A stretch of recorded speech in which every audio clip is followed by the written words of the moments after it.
make sure.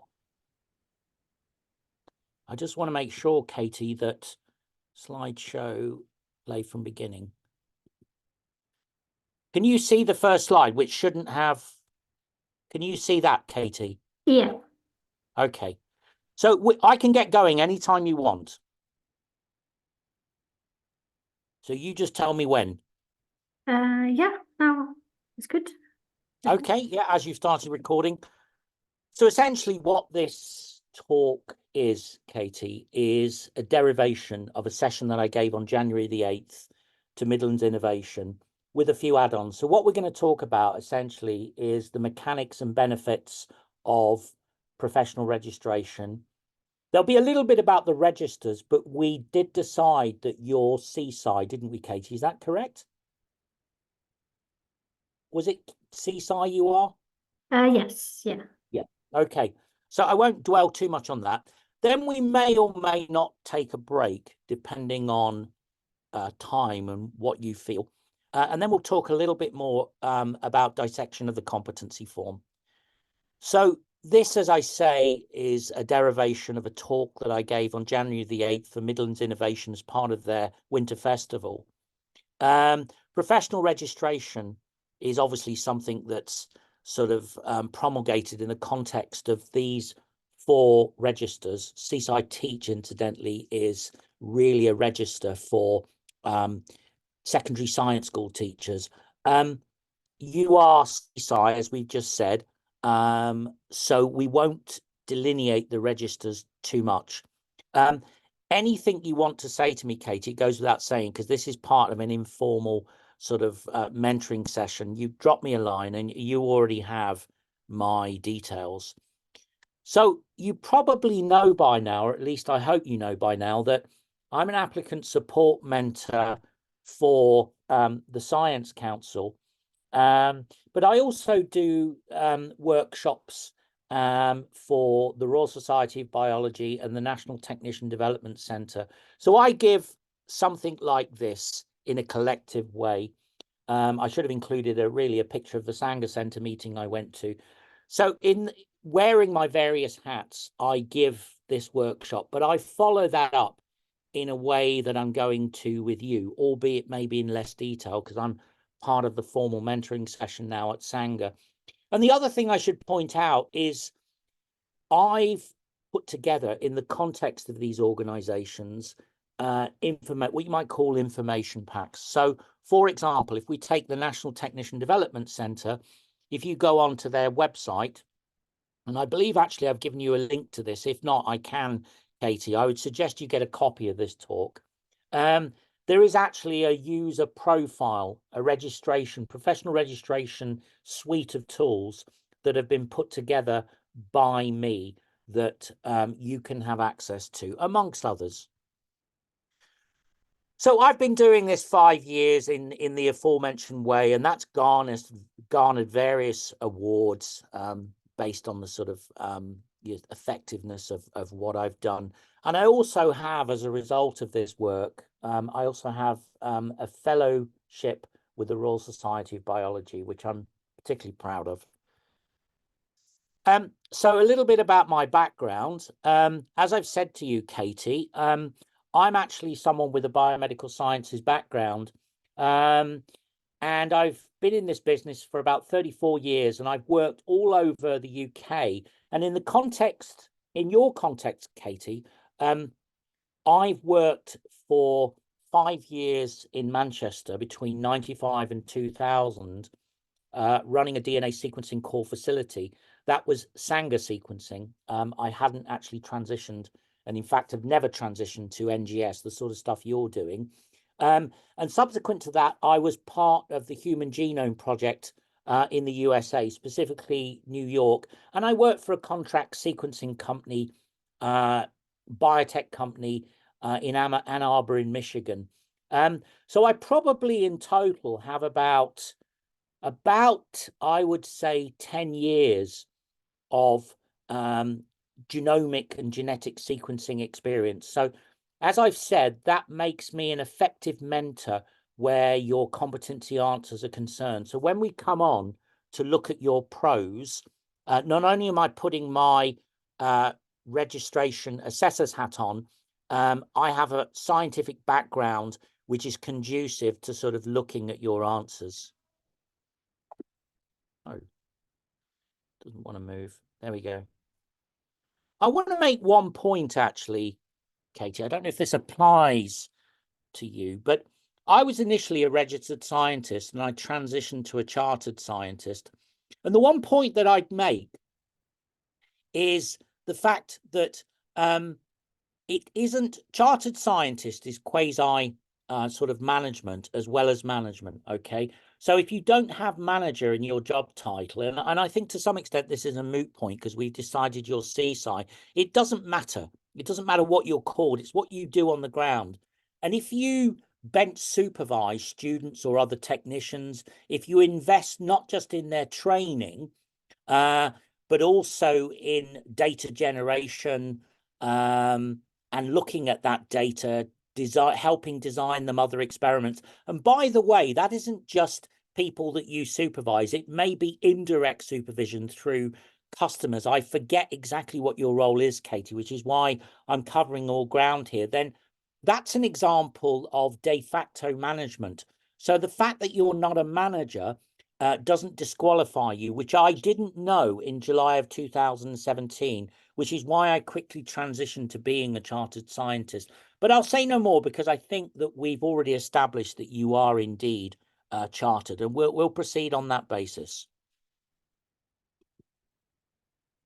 So why register?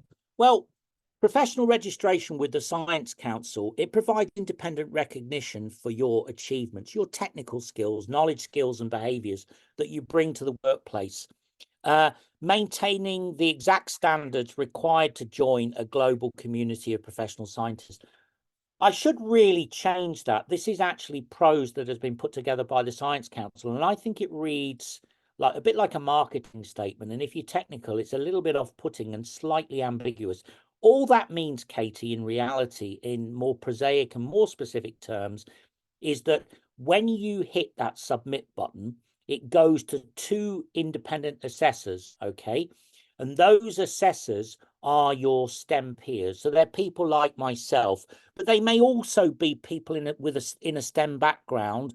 One or both of the assessors might be somebody with a STEM background that doesn't share your specialist knowledge, which I happen to, at least to an extent.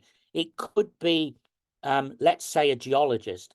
And that has implications for how you might want to write your registration answers. And we'll come on to that in the second half.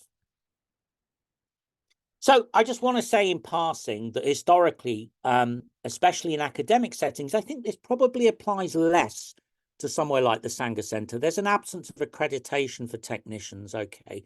It's basically, I've been doing this business a long time, and if you take me, I'm stuck at a certain grade. And in fact, 10 and almost 20 years ago, I was 1 and 2 grades respectively higher. So I've gone up to 2000, and my career has actually come down. Not so relevant to the Sanger Centre, and hopefully going forward, not so relevant to you. But this is something that many technicians experience. Unlike, say, people that get a PhD and go down the academic route, where if it doesn't happen, there's at least a potential for some sort of academic career ladder, okay, going from a band 7 in a university to a band 8, etc. There's some sort of career structure which hitherto has not existed for technicians. So the whole idea of professional registration is it's a form of recognition, but it's part, obviously, of a wider remit to try and provide a better career structure for technicians. And in an existential sense, that's quite important because Britain sees itself on the cusp of a technological revolution, wants to be in the vanguard with countries like the USA, Canada, Singapore. And in fact, technicians are hemorrhaging. And so there's increasingly a shortage of technicians, and it's basically about giving them better careers to try not just to get them to become technicians, but having become technicians to retain them, which is a problem at the moment. So registration, as I say, is assessed by a written report, a so-called competency report. And we'll come on to the architecture of that, particularly in the second half. But it's about a 5 to 15,000 word report. And it doesn't just look at your technical knowledge, although one competency, competency A, does address that with some sort of carryover to competency D. It looks at what you bring to the workplace as a whole. It looks at you in the round. It's not an academic qualification. It's looking at how it's basically validating effective practice in the workplace. And that takes all forms. There is, of course, technical knowledge and skills when you work at the bench, but it's also how you plan and organize, professional conduct, how you liaise with others. And so the competencies are broken down into 5 themes, as we'll come on to in a little while. And those competencies address all aspects of your practice taken from the last 5 years. But let me just make this disclaimer now, Katie. And as I say, feel free to interrupt at any time. It doesn't have to be one job. So if you take me, for example, when I filled out my competency form in my job at Leicester, I was in a teaching role, which was, if you like, was very conducive to planning, organisation, communication. But the science I was doing at the bench, and this may not apply to you in a high-tech institute, was not as good as a role that I had in Edinburgh. So what I elected to do was to basically take my examples on the whole for the technical competence, which is competency A, from my job in Edinburgh, and then for B and C in particular, which is planning and organisation and sort of communication, working in teams, etc. I took those from my present job. What I'd say is you should always include examples from your present job. But if you want to go back and cherry pick examples from something you have done in the last 5 years somewhere else, then that's entirely up to you. How you actually constitute your overall competency report is entirely at your behest. Katie, can I ask you, I know I've seen your CV. Have you been at the Sanger Centre for 5 years, or have you done other things in that time? No, I've had my current role for about 7 Yeah. months. And then before that, I had my PhD. Before that, I was at the Sanger previously. So I've had a few like industry jobs. Okay, so you do can my PhD. include any of those things, including your PhD studies, by the way. It's really up to, if you feel that you've got a workplace, a work scenario that better fits a particular competency, and in fact sub-competencies thereof. And let me just digress and say each competency is split into 3 to 4 sub-competencies, but we're not going to go into those today. So what I'm going to do, Katie, is I'm going to send you some examples that aren't sort of included in this presentation, and I certainly won't be talking about today because that takes a couple of hours in itself, of how you might go about thinking about the sub-competencies and how you take a working practice and split, say, between competencies A1, A2, and A3, having chosen the overall theme for A. Although let me say, and I'll come back to this, if you want to use different examples for the sub-competencies, you can. How you permute this, as I said before, in terms of where you take the experiences from, is entirely up to you, Katie. And it just provides a framework that supports career progression. That's the aspiration. And that's basically the commitment, technician commitment, with professional registration, which we're talking specifically about today, being one pillar of that, namely the recognition pillar, which is pillar 2. All right. So steps to professional registration, and clearly we will work through these together. What you haven't done so far is we've decided that you are indeed CSI.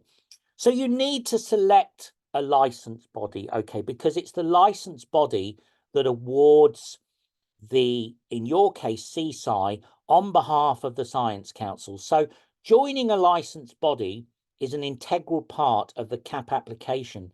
But quite apart from that, there are other reasons to join licensed bodies, and they can feed into your CPD, which may actually become part of your competency form, or it may be part of the material that you use if you decide that 1 year hence and then 1 year and 1 year after that, you want to basically renew your professional registration. In your case, Katie, your CSI.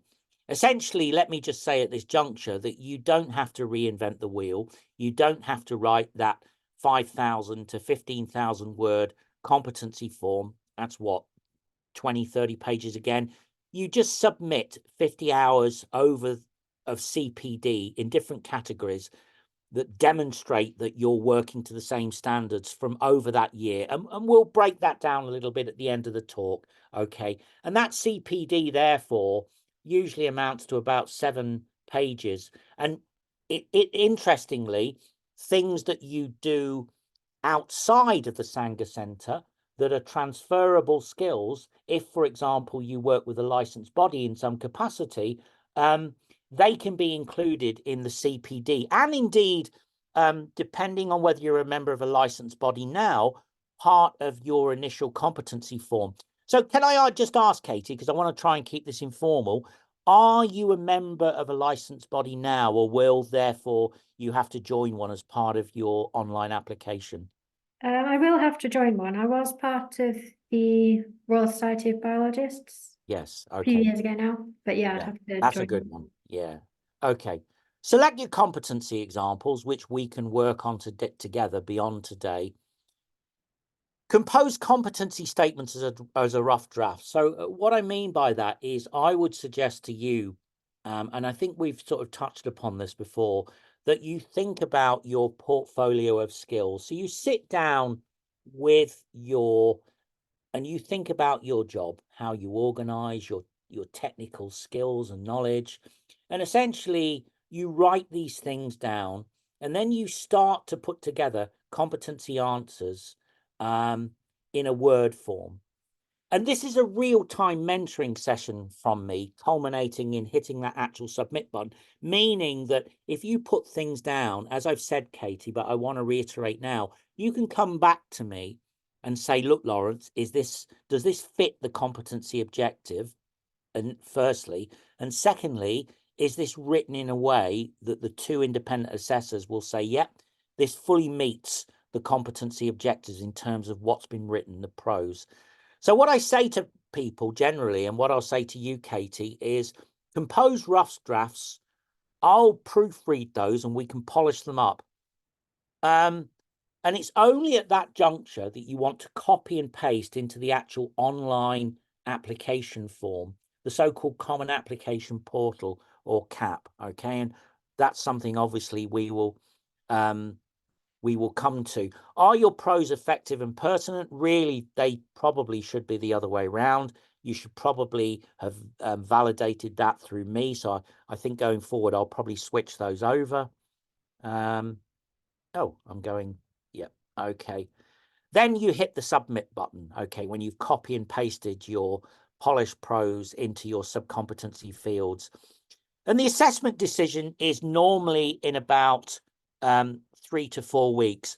What I'll say, Katie, is that if your 2 assessors agree on all of the competencies, you will probably hear back in 3 to 4 weeks. If you look at the 5 competencies, which are split into 3 to 4 sub-competencies, in the case of E1 and E2, it's actually 16 sub-competencies. So effectively, what you have to write is anything from 300 to about 1,000 words for each of those 16 sections.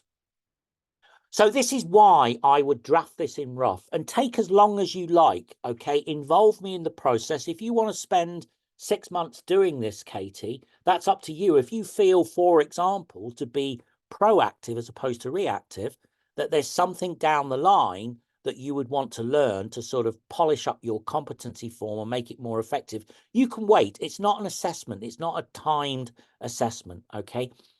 It only takes one of those sub-competencies to be failed for it to bounce back to you, okay?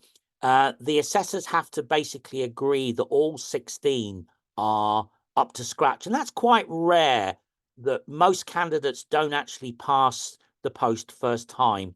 I did, and I'm hoping that you will with mentoring from me. But I can think of examples where people have gone through twice, even with me mentoring them, but they've always passed. And generally, what will happen, Katie, is if one of the assessors takes issue with something I've said and something you've written down, and it bounces back to you, there will be advice, constructive advice. So this isn't like an exam. You don't submit one bite of the cherry, pass, fail. That's not how it works.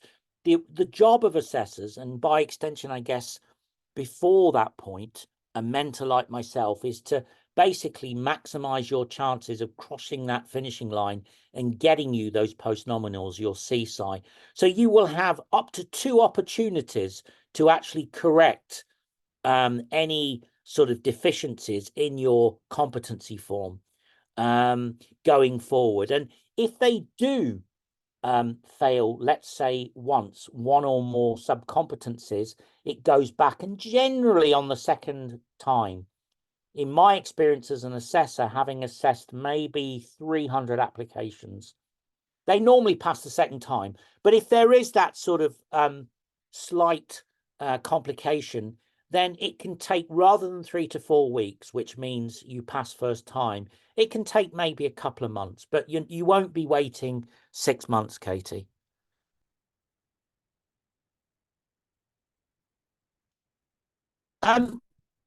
As part and parcel of giving you information about professional registration, because you're just starting out, I would say look on the Science Council website in relation to CSI, and also the licensed body that you choose to use.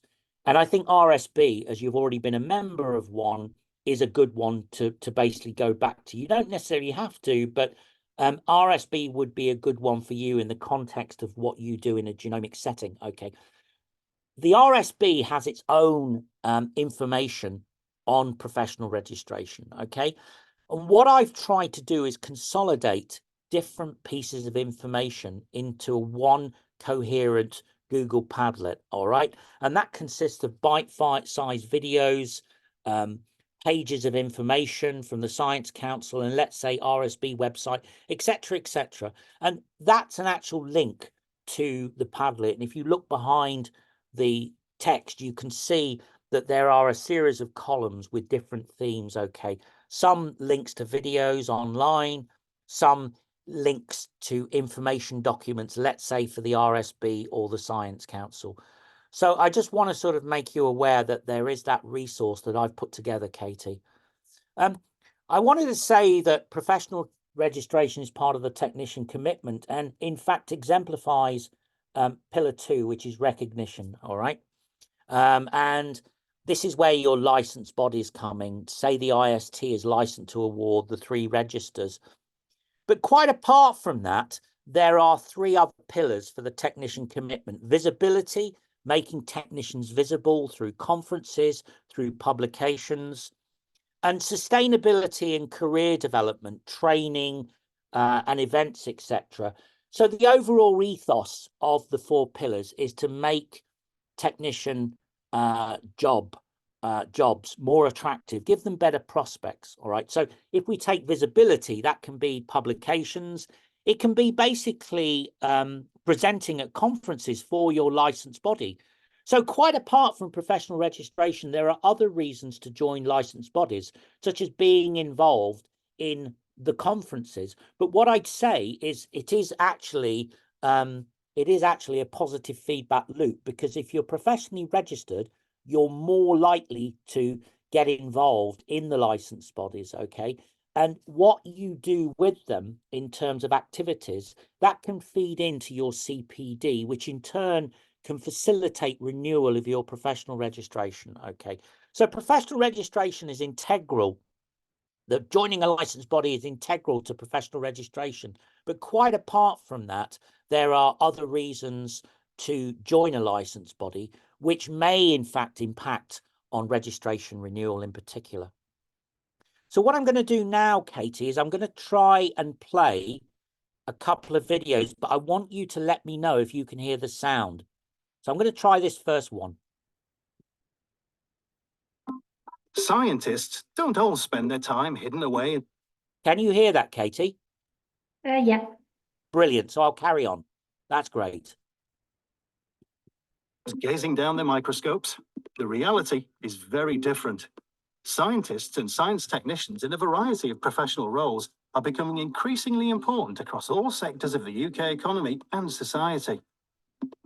According to our research, over 1.3 million people in science roles make up 5% of the entire UK workforce. This means that it's crucial to understand as much as possible about how and where science skills are being used and how this might evolve in the future. Here at the Science Council, we support the professional practice of science at all levels and across the whole economy. We feel strongly that everyone working in science should have one thing in common: a shared commitment to professional values that unite practicing scientists. Professional registration recognises the work they're doing to shape science for our future world. So that's more of a marketing video making the point that, this is a good thing to be doing, and it helps to validate the skills and recognition of technicians. This is a little bit more about the benefits of registration. It's a video from the Water Board provided for the Science Council, but we're going to expand, Katie, on some of these themes. And if there's any questions in relation to these things you have yourself vis-a-vis your own job description, as I keep saying, feel free to interrupt.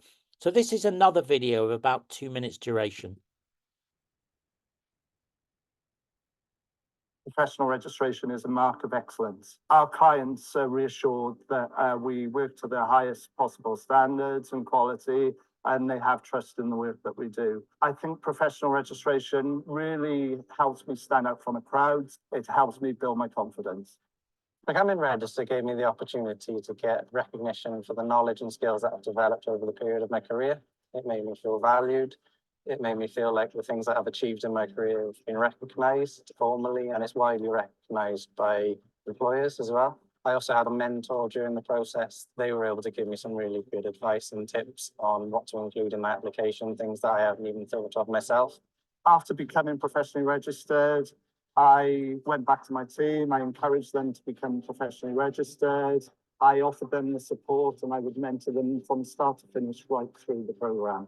For me, mentoring has been a natural progression, and it's really helped me develop myself and challenge myself going forward. It is a tough process, but that's why it's an achievement when you do get registered scientist. I'd say get involved in as many projects as you can, allowing you to demonstrate leadership, good communication, good organisation in the application. That's really going to help you.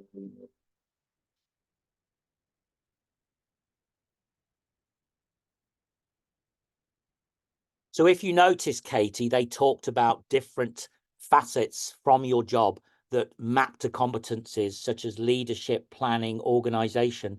But the other thing that was mentioned at the beginning is standards, because one of the competencies, D, is professional practice. And that we'll talk more about this as you actually put together your own answers, Katie, which I will look at one-on-one.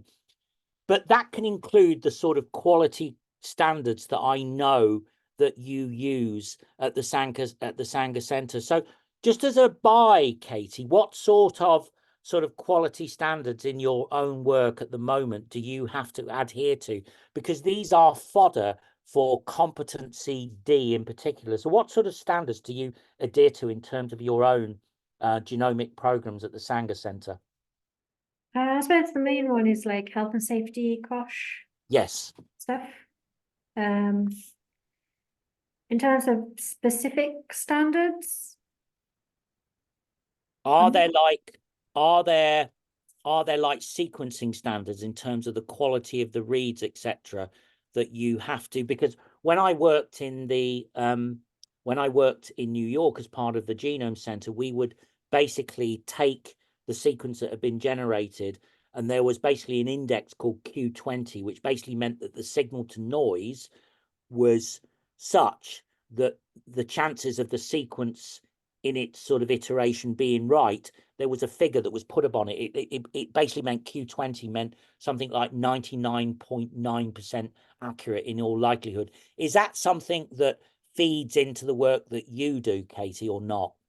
No, not really. Our team doesn't really deal with any of the data. We're Okay. kind of service provider group. Yes. So just remind me again, Katie, give me a snapshot before we go on about what a typical, if there is such 1400 hours. if there is such a thing as a typical day, what would that be? What are you doing essentially? What are your objectives for an average day?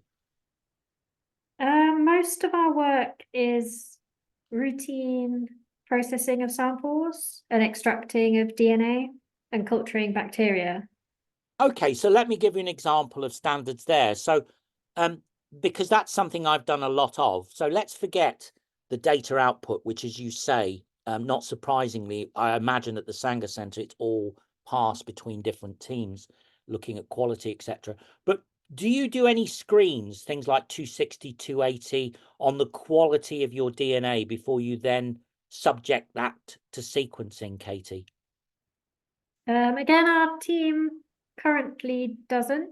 We kind of extract the DNA and then whatever's there, we send off to DNA pipelines who then quantify it and everything. All right, that's fine. There is, I'm sure that having looked at your form and decided your Seaside, there's probably a way of putting a competency form together and something in D. But let me mention in passing that health and safety, COSH, risk assessments, there's a specific subcompetency in B, and I believe it's B2, where it's about standards, and people often talk about competencies there, but we'll talk more about those specifics down the line. I just want to make you aware of the benefits of professional registration, and in the second half of the talk, the overall architecture of this competency form, which is the mainstay of the online application. Okay. So if we try and break that down a bit more, the first thing, because your competency form is looking at what you might call your hard technical skills and your soft non-technical skills, planning, organization, effective communication, the first thing it does by virtue of those post-nominals you get is it validates your skills. And actually, that's the reason I did it, because this obviously, I've been doing this since 1987. So professional registration has been around in its present sort of form for about 10 years. So I came to this late on with many decades of experience. And for me personally, I just wanted to validate my skills, and a public validation thereof are the post-nominals CSI. So that gives you peer recognition. It's a talking point maybe in your workplace. And I know at the Sanger, it's definitely like it gives you kudos. I know this from people like Laura Grout, who is head of quality control. But it's also peer recognition in terms of basically networking with like-minded individuals in your own licensed body, who, for example, in the RSB, let's make it personal to you, if that's the licensed body you're likely to choose, Katie, and I think that makes sense, are also CSI. Confidence building. So the fact that putting the competency form together is quite a big task, but as I say, I make the disclaimer that if you want to spend 3 or 4 months putting it together in rough, I would. So I would make a rough draft, and because essentially I came to it with quite a lot of experience, so I was sort of ready to hit the ground. I probably spent about 10 weeks sort of drafting it out, thinking about what I'd done, changing things. I did that in my case autonomously, but obviously as a mentor, this is where I come in, because there'll be basically a conversation between you and I about some of the ideas that you are thinking about putting in your form, and then how you go about drafting the specific prose. But do you know Laura Grout at all, Katie? No, I think from one of your previous talks I saw. Like, Yeah, well, for a safe basically, debate.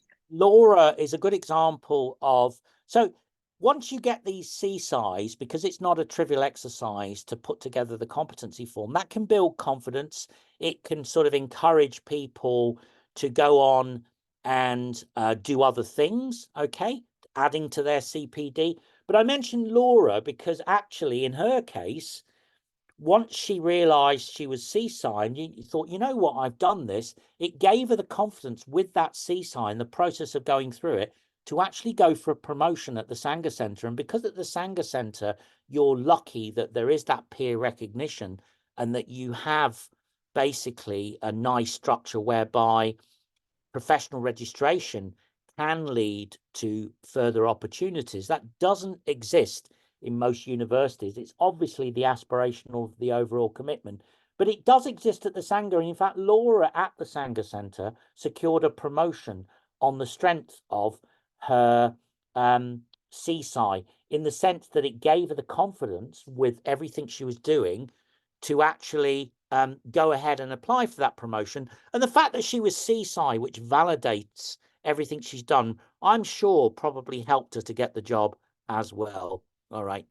So what I'd say is putting together the competency form and subsequent renewal of professional registration on a yearly basis, that's really about continual professional development. It's about taking what you have now, perhaps, maybe waiting to get more, or putting together your draft and submitting your material now, as I did, and then 1 year hence, making sure that you're actually keeping up to date with your CPD, such that your chances of actually successful renewal of, in your case, Katie, keeping your name on that CSI register are maximised. So one benefit is, because you have to think proactively once you've got it about keeping it, if indeed you want to, which I would say at the Sanger, you're in a place where they take it seriously. So it would be a good thing to do for you in particular, Kate. It keeps you on your toes, okay?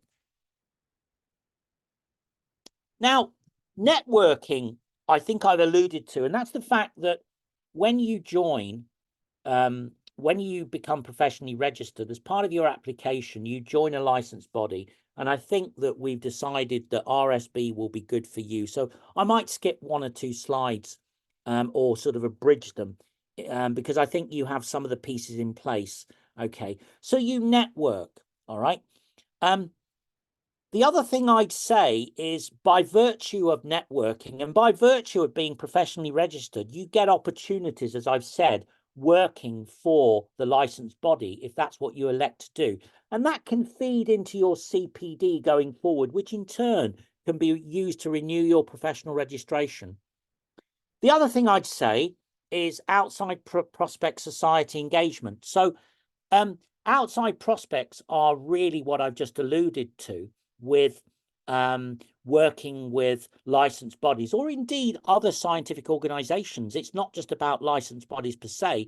It's about working for a scientific organization where there's transferable skills that you can incorporate into your CPD drafts going forward, okay? And there's one other point that I'd make about outside prospects in particular, because at the Sanger Centre, I've mentioned a case where somebody, on the strength of their CSI, actually in conjunction with, no doubt, their other technical and other skills and reputation, secured a promotion at the Sanger. So you're in a good place where professional registration could potentially, Katie, have an impact on your career in-house. But when I give this talk, quite often I'm talking to people in universities where there is no tangible benefit at the moment. That's the aspiration of the overall commitment. Maybe in 5 years, they'll be where the Sanger is now. And obviously, that's what the Science Council, in conjunction with Gatsby, who fund the technician commitment, that's their aspiration. That's what they're working towards. However, what I say to people is, and I don't know if this applies to you or might do in the future, Katie, because generally I think jobs at the Sanger, along with a lot of things at the Sanger, are good and they're secure. But let's supposing, for argument's sake, you decided that you wanted to leave the Sanger. It could be for personal reasons. You move by yourself, with your partner, etc. Okay, you move and you have to go for other jobs. I can tell you now that actually being CSI, having professional registration, having those post-nominals will help. And I was in a conversation about 2 years ago with an old line manager of mine who worked at the IST on the executive with me, and he was CSI like me, but he was basically interviewing at Manchester, and as I say, and Arthur's an old goat like me, so he was actually my line manager in the 90s, and he'd been interviewing people for maybe in his career in different capacities and grades, maybe 30 years. And he was saying that since the inception of professional registration, if someone applies for a job and he can see that they are professionally registered, straight away, the fact that they've gone through that suggests that they are dynamic. That's not to say if you're not dynamic, you don't have it, but you can be sure that the person with professional registration is. So he said to me, he will look closely and favorably on applications for jobs. So it may help you get to the shortlist. It may help you get the job. Okay. So this is what I mean by job prospects outside, but in the Sanger, as I say, I've cited a case where it's inside. You have a PhD, Katie, you're Dr. Katie Love, and I get asked a lot by people with PhDs and no professional registration. Is a PhD a substitute? I get asked, look, I've got a PhD. Do I really need this professional registration? And the answer to that, Katie, is it can be phrased in one or two ways. If you elect to use your PhD at some point to go down a traditional academic route, in all honesty, at the moment, probably no. If, however, excuse me, if, however, you remain as a technical specialist and you want to basically go up the ladder in a technical role, then even with a PhD, being professionally registered will definitely help you.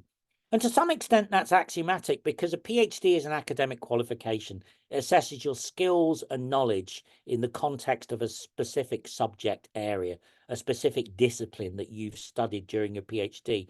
Whereas professional registration just looks at your competence in the workplace and looks at soft skills as well as hard technical knowledge that essentially is the preserve and skills that's the preserve of a PhD. So the fact that you have a PhD, Katie, if you're contemplating moving up the ladder in a technical career, don't think that that's enough. In the way that the technical landscape is rolling out, people with PhDs and with CSI are generally favoured in terms of moving up the ladders and becoming technical managers throughout the UK. The landscape's changing in that regard, and that really obviously is the object of introducing registration. You know, it should have some sort of traction ultimately. It shouldn't just be about post-nominals after your name. And this is just to illustrate the fact that even in job adverts now, I've picked two.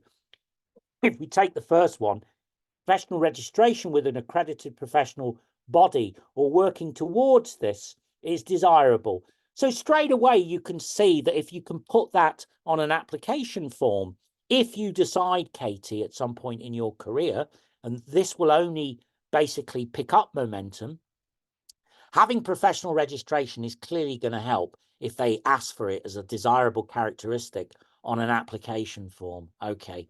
And similarly with the second one, a technical registration or evidence of working towards that goal.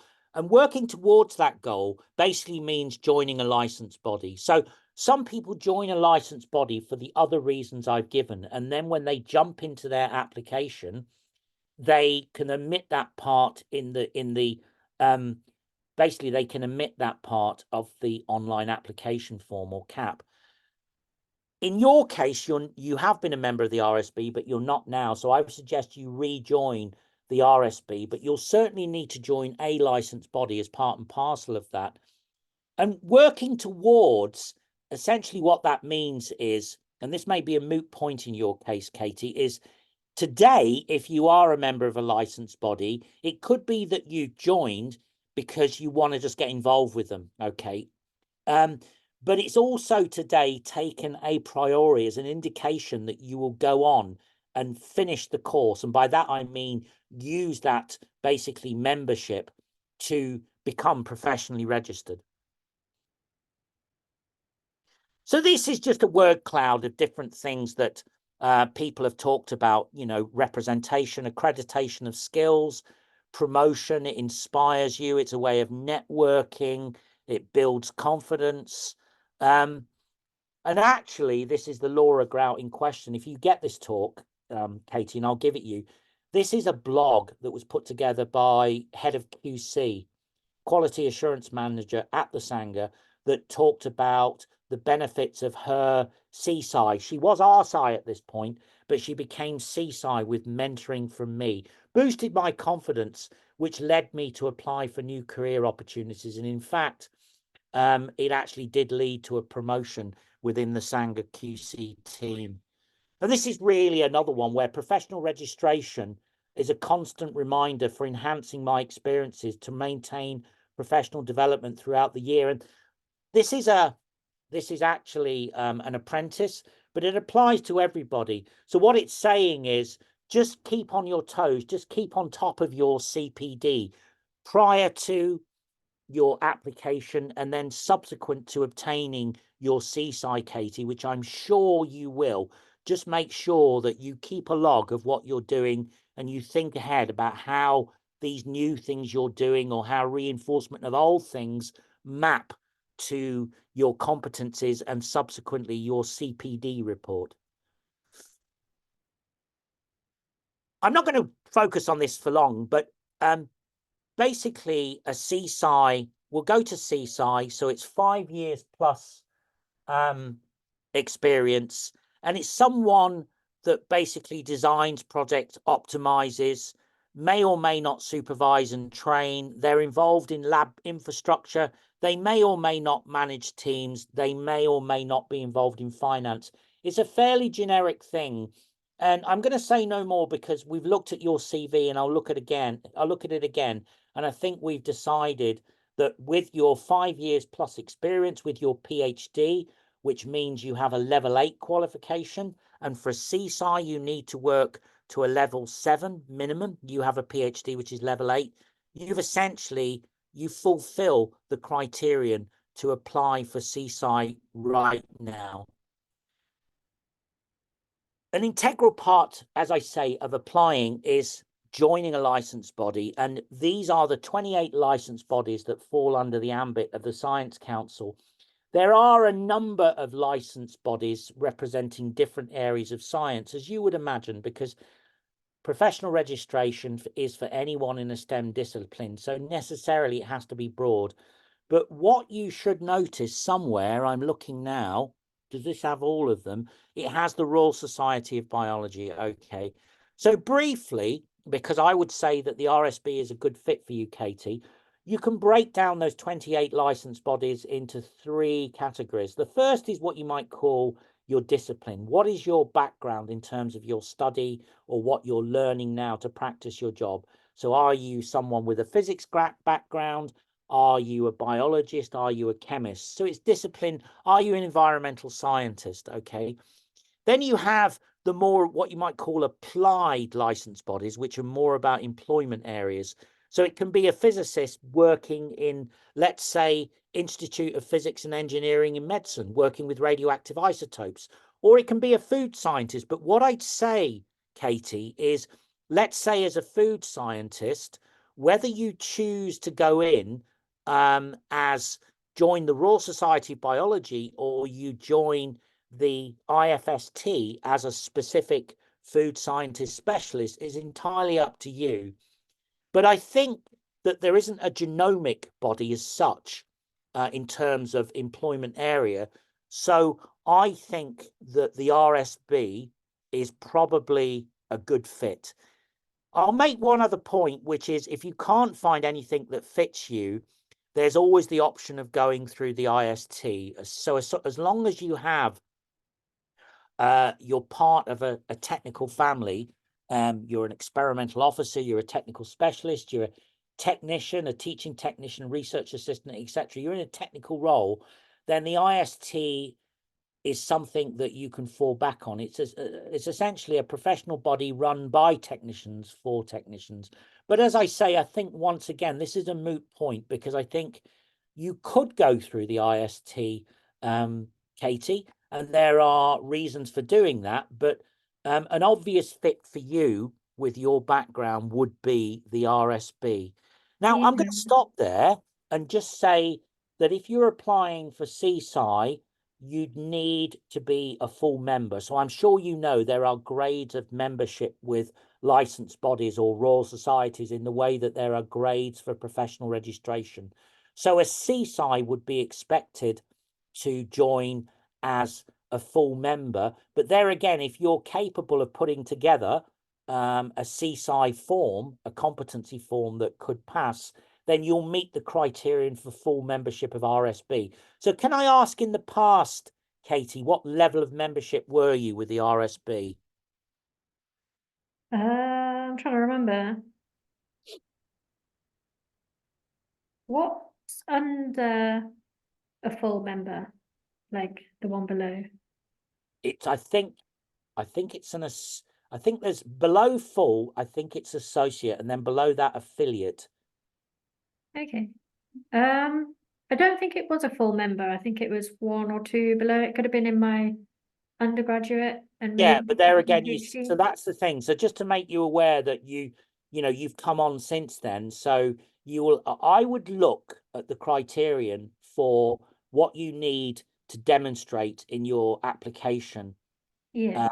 for full membership of the RSB, which you'll need to demonstrate if you want to be a CSI. But I think, looking at your CV, you have what it will take to be a full member. I'm a full member of the RSB.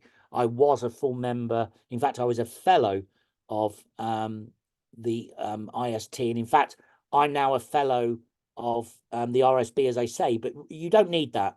You just need full membership sort of remit to apply for CSI through the RSB. So before we take a break, let's take a break, let's say until about 2:35, if that's okay. I would say at some point, Katie, go and look at the RSB website and what you'll need to do to become a full member. Is that okay? Yeah, because I was thinking between RSB and IST. Yes. Because my PhD was kind of in biochemistry.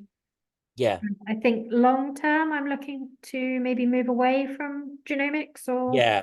something. Well, that's interesting, because if you are, that might mean you'll leave the Sanger Centre. So what I said about the benefits of looking for another job, and the fact that if you are CSI, it will help you get to interview as the landscape's evolving, that will therefore apply to you, because obviously you do get people at the Sanger Centre. You're at the best centre in the world. So if it ain't broke, don't fix it. Why go anywhere else? Because it's often a step down. But if you are looking to go back to a biochemical environment, then yes, that particular benefit, Katie, may apply to you.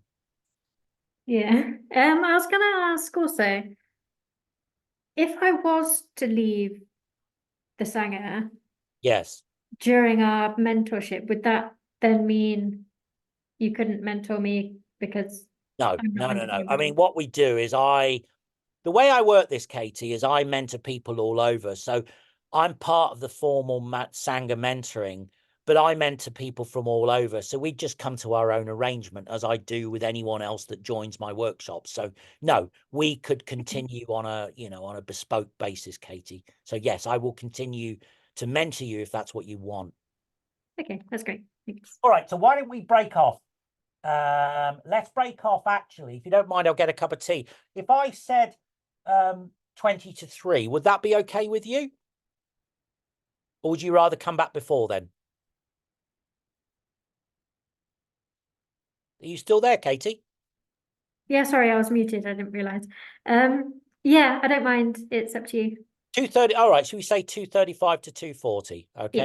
And I'll get a cup of tea in the meantime. All right. Okay. All right. So I'll see you in a minute, Katie. All right. Bye-bye. Thanks. Bye.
Hi, Katie, can you hear me? Hello. Hi, Katie. So are you rested sufficiently for me to carry on? Yeah, sure. Okay, so we've talked about the fact that there are your hard technical skills and soft skills, if you want to sort of put that in that parlance, that are assessed as part and parcel of looking at you in the round, what you bring to your job. Knowledge, skills, understanding, or behavior. And based on what I've just said, they're therefore streamed into 5 categories. The first is application of knowledge and understanding. That's talking shop. Personal responsibility is planning and organisation, amongst others. We'll elaborate on this in a second. Interpersonal skills is mentoring, working in teams, communicating with different parties. Professional practice can be different standards that you work to.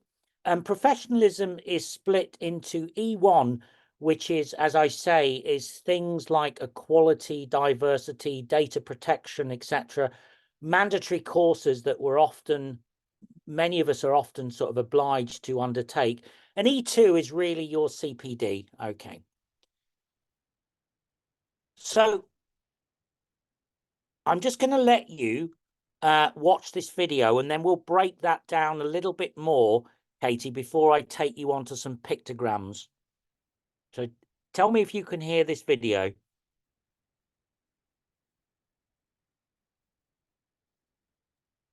Not yet, Oh, unless there's no sound yet in the video.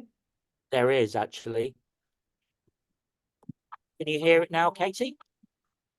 You're applying to our Yeah. national Can you hear it? Yeah, yeah.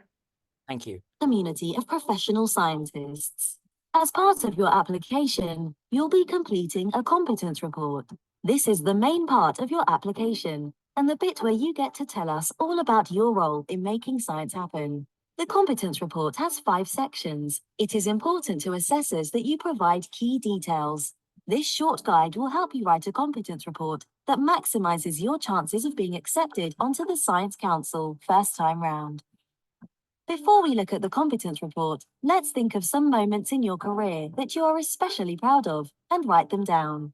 Times when your actions brought a project together, when you turned a problem into a solution, or when you completed a task to a very high standard. Nobody but you will see these notes, so write down whatever you want. Next, let's take each example and think about what skill it highlights. There are no right or wrong answers. You're just untangling your experience into separate skill sets. For example, let's say you improved the way a sample is collected. Which skills did you use? If you had to interact at length with a colleague, then that's an example of interpersonal skills at work. If you had to read up on a theory or technique and then put it into practice, then you're applying your knowledge. If you sourced some new equipment or a new method that would save time or money, then those are process improvement skills which contribute to your professional practice. We want to understand not just what you know, but how your understanding informs your problem solving. It can be helpful to look at verbs as clues. For instance, if we ask you to tell us how you assess and select appropriate scientific techniques, procedures, and methods, the keywords are assess and select. Don't just tell us what technique or procedure you used. Tell us how you decided it was right for the task so we can see your reasoning. The prompts will be slightly different for each register. But if you are asked how you analyze, interpret, or evaluate something, use these as hints when drafting your response. When do you take personal responsibility in the workplace, either for yourself or for others?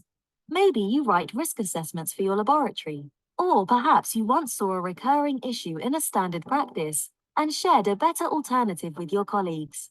We want to see that our scientists can demonstrate superior people skills. In this section, you will demonstrate communication between colleagues, peers, and decision makers. This section is about procedures, methods, and resources. Think about times when you have chosen various methods and techniques, and any steps you've taken to improve resources in your workplace. We want to see that you understand your relevant codes of conduct and practice, and can explain why they are necessary and how you adhere to them. Show us how you maintain and enhance your own professional development. How do your examples fit into each of these areas? Some might fit into more than one. If you need to, go back and explore each section again. Once you see which examples demonstrate each competence, you can start writing your report. Let's look at what a good report looks like. Your opening few lines outline the problem or situation, or give an overview of the task you're going to describe. Now, tell us what solutions you proposed, or how you made your task work, as well as what you did. Tell us why you did it, and relate it back to the subject heading, like knowledge or interpersonal skills. Use I as much as possible to tell us about your personal contribution. Next, write about how you implemented the solution, or how you overcame the problem. To make your answer especially strong, round off by relating this back to your day-to-day job, and how it enabled you and your colleagues to do a better job in the long run. Your example may be more or less complex, depending on which register you are applying for, but the principle is always the same. This matrix will help give you an idea of the level your competence report should be at. You can either pause here or find the links at the end of the video. A very common mistake to make is to just include your inputs. Outputs are even more important. They show whether your skills are making a difference. Here are some simple examples. Make sure you include outputs in every section. Finally, it's a good idea to ask your mentor or sponsor to check your application before you send it. We have lots of resources to help you complete a brilliant competence report. If you need more help, just email us. Remember, the competence report is just about proving the things you already know. Good luck.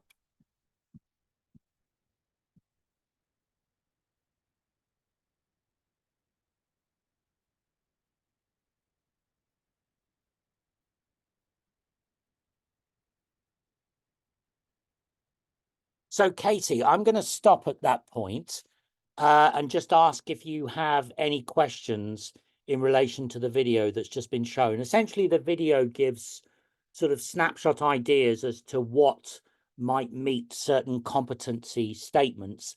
And then it talks a little bit about what you have to write about in terms of composing what I refer to as a competent competency answer. And we're going to break that down comprehensively in this section as well. But is there anything you want to ask me in relation to that video right now? I'm not sure. Do you have the link to that matrix thing? I know you've got. Yes, I do. And in fact, I was thinking, this presentation is quite large, so I'll put it on something like WeTransfer so you can download it from a server. But what I'll do, Katie, is I'll put one or two things in that I'm not showing right now, including the link to the matrix, which I'm not showing today, but it will be in the archive I send you. Does that sound reasonable? Yeah, that's good. Thank you. Okay, so let me sort of bring out at this juncture one or two seminal points that are important, but I'll come back to these and reiterate them. And that's the fact that when you choose examples, make sure that the example that you choose, so which examples you choose, are entirely at your behest, okay? But choose an example where you can demonstrate through metrics or just reference customer comments or the fact that this solved the problem or resolve the situation that validate what you've done. So it talked about outputs, didn't it? So the input is, what is the problem or situation? How did you go about addressing that? But you want to choose examples where there are outputs, which validates what you've done.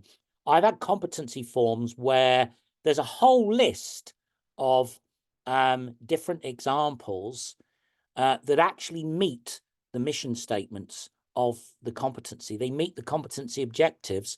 But I can think of one candidate about 3 years ago that didn't actually say if it worked. I think it was implied that it may have worked, which is why they put them in. But you have to basically make that clear. So I had to actually fail certain competencies on that basis. So make sure you pick examples where you can demonstrate through your writing, through metrics, that it's made a difference. All right. What else? So the other thing I'll bring out now, and we'll come back to this, is the fact that you may work in a team, and I'm sure you do, Katie.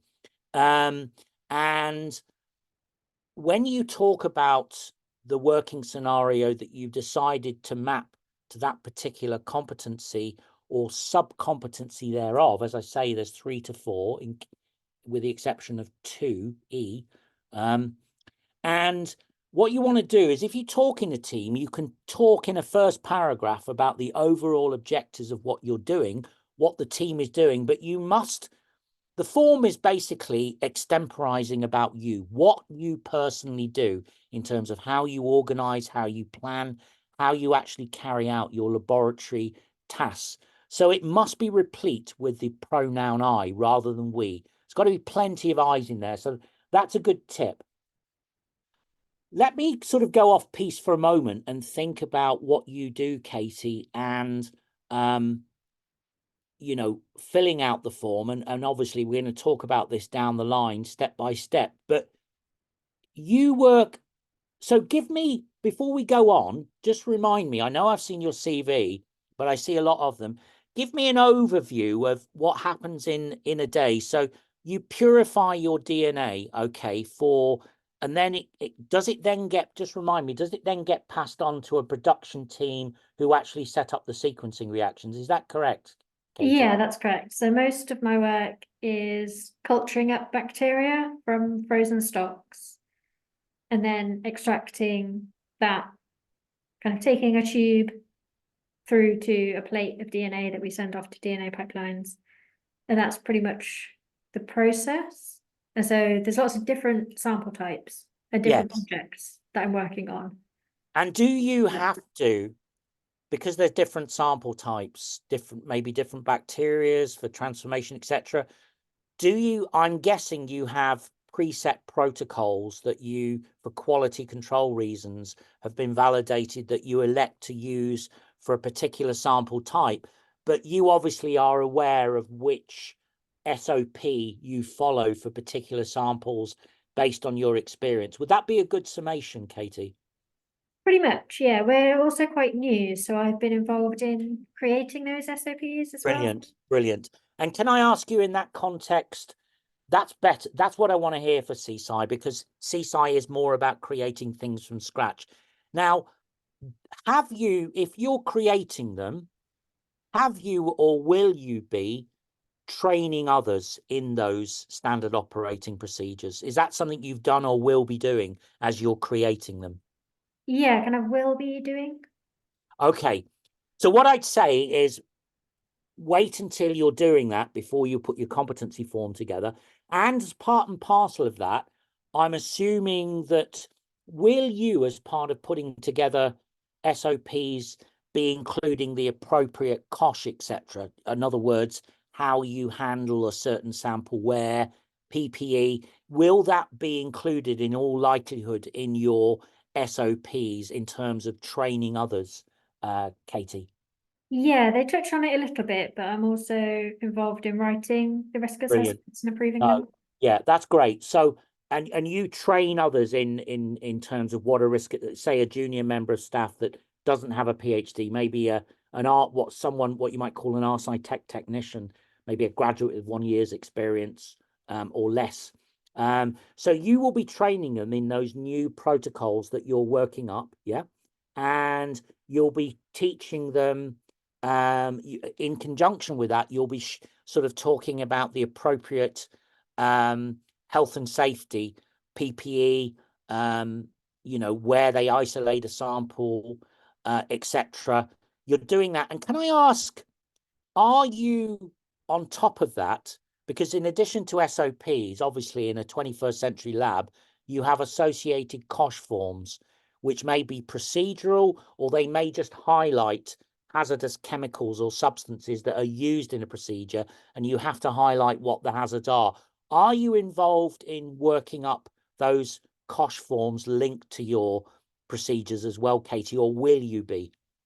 Yeah, I think that's part of the risk assessment. So if we're using any certain chemicals or products, we find those specific hazards, put them into the risk assessment. Then the SOP links to those and highlights what we're using and Okay, so everything you're telling me, what I'm trying to do now is try and sort of, because I haven't looked at your CV in a little while. I mean, obviously I will again before we take the mentoring forward, so we can be more granular. I can be more specific in terms of my help.